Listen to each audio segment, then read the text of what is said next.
Ladies and gentlemen, it is March the 4th, and Google is back with what appears to be a pretty sizable update. This is the March feature drop, and even more than that, this is QPR2 in its stable form. So if you are running a beta build in the QPR2 territory, you didn't jump ahead to QPR3, you can now opt out, and you should eventually get this update and be able to leave the beta, upgrade to this, and not have to wipe your device. In this video, we're going to try to deep dive into what the new features, the changes, so forth and so on are for Pixel phones. And I think we should start off on Google's community page where they actually do have some information. And this page here, I'm just going to link to in the description. It shows all of the various bug fixes, and there are a ton. I'm not going to go through these myself. I'll just link to it, and you can read through them because, like I said, there are a ton of them. And we also have something else that is quite interesting. So the first feature that I want to talk about is Circle to Search. This feature has previously only been available on the Pixel 8 devices and the Galaxy S24 devices. You may have already seen people reporting this update was going to very shortly. There's a server-side component to this. This will be very shortly adding Circle to Search to the Pixel 7 and Pixel 7 Pro. Very specifically, I noticed no mention of the Pixel Fold, which of course runs the very same internals. It's the Tensor G2, and I thought, wow, that is absolutely insane. How could they possibly roll out Circle to Search for the Pixel 7, but not the Pixel Fold? Well, they have this lovely chart open in a new tab, and what it shows here is Circle to Search, and if we come over, Pixel Fold is indeed listed. So I'm hoping that these various reports, some of which literally said that the Pixel Fold was being left out, I'm hoping that this was just a mistake and they did not see this chart. But unfortunately, that is apparently not what has happened, because as I was continuing to produce this video, I came back and I ended up refreshing this page and my eyes dropped to the chart once more. Let's open it up in a new tab, and they have updated it because apparently that was a mistake. They took the check mark away. Whoever made this graph assumed, well, of course the Pixel Fold's getting it. It's their most expensive phone that runs the same exact hardware as the Pixel 7, which is getting it.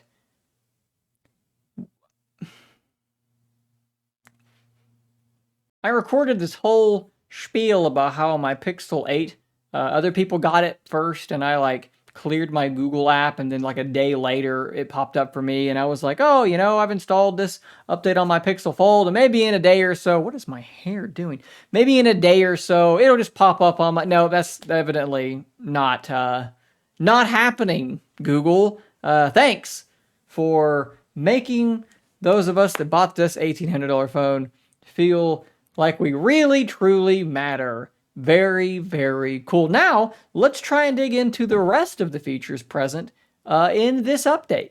All right, so Pixel Fold, Pixel 8 Pro as a comparison, which I have not updated yet, so we can kind of see the difference between the two. The first thing that I want to take a look at is something that is apparently in the Bluetooth settings. And yes, it is already there, previously used with this account. That is very, very cool. Certain devices, I'm sure you know, when you open them up and they go into pairing mode, they have that nice, handy, fast pair option. Well, that's what these things are. My Link Buds S, my OnePlus Buds 2 Pro, of course my Pixel Buds Pro are already paired, so they're not going to be showing up in that section down there, but that is just going to show, you know, these things that are already associated with my Google account. That is pretty cool. So something else that is in the screen recording section.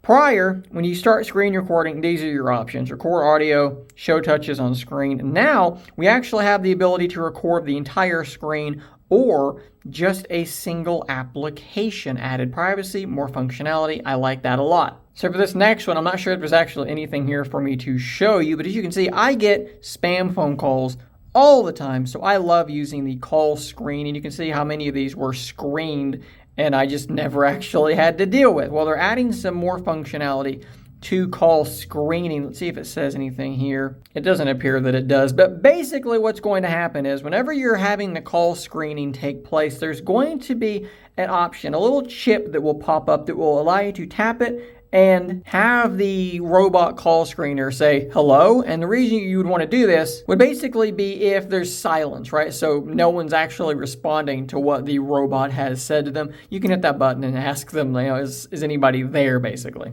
So something else that's pretty cool, if you are a big Instagram user, you've got access to 10-bit HDR and Ultra HDR photos on your Pixel, but you can't really share those to Instagram. Well, now you can. It is officially compatible with both of those things. This next one is pretty cool. The original Pixel Watch is getting a bunch of the stuff from the Pixel Watch 2. So automatic workout tracking. So it's going to actually try and determine if you have forgotten to tell it you are exercising, and it's going to pop up and ask you, and when you've ended, if you have forgotten to end said exercise, it will attempt to do the same. We are also getting pace training. So you tell it what pace you want to keep on your bike ride or what have you, and it's going to try to keep you on that pace by giving you little notifications. Heart rate zones. Also, you can set a goal for that heart zone training thing where it's going to try to, again, hey, you're slipping out of that zone, you're dropping a bit too low. It's going to give you something to kind of let you know what you need to do at that point. We're also getting the Fitbit Relax application as well, as you can see here.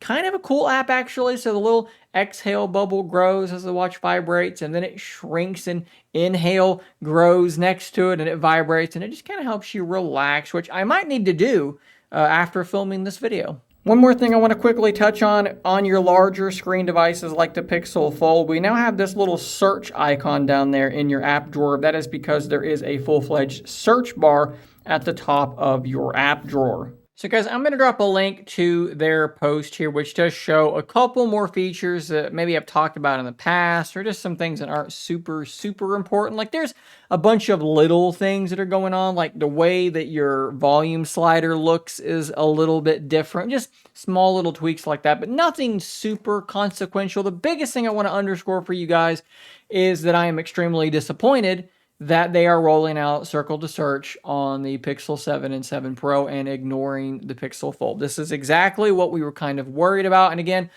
I know I'm going to get comments from people saying, oh, Google has abandoned the Pixel Fold. They've not supported it. We have to be nuanced here. They've delivered tons of updates, an entire version update, tons of brand new features, big improvements to the battery, but we also have to call a spade a spade.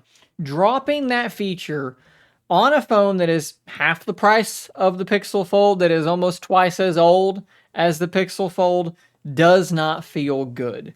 When you spend $1,800 on a phone only to watch new features, skip your phone and go to an older phone, that is a bad feeling.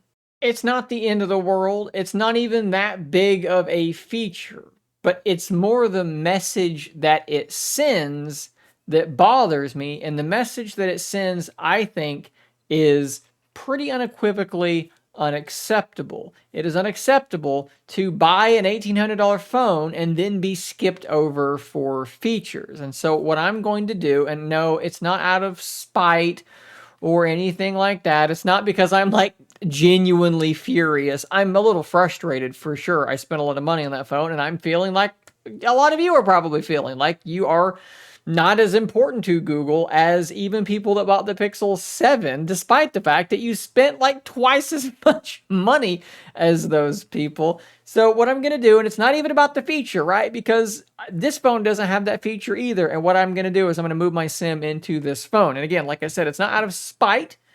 It's because you can only really do two things in this situation. You vote with your wallet, but I've already done that. I've already bought the Pixel, and I'm not going to get rid of it because I need it and I still love it, and I'm going to use it for content for the next year. The only other thing you can do is you can take your SIM out of it. And believe it or not, Google actually does watch my content. I'm part of Team Pixel. They send me products and they comment on my videos sometimes. So Google, if you're watching, my SIM is coming out of here and it's going into here because I'm frustrated.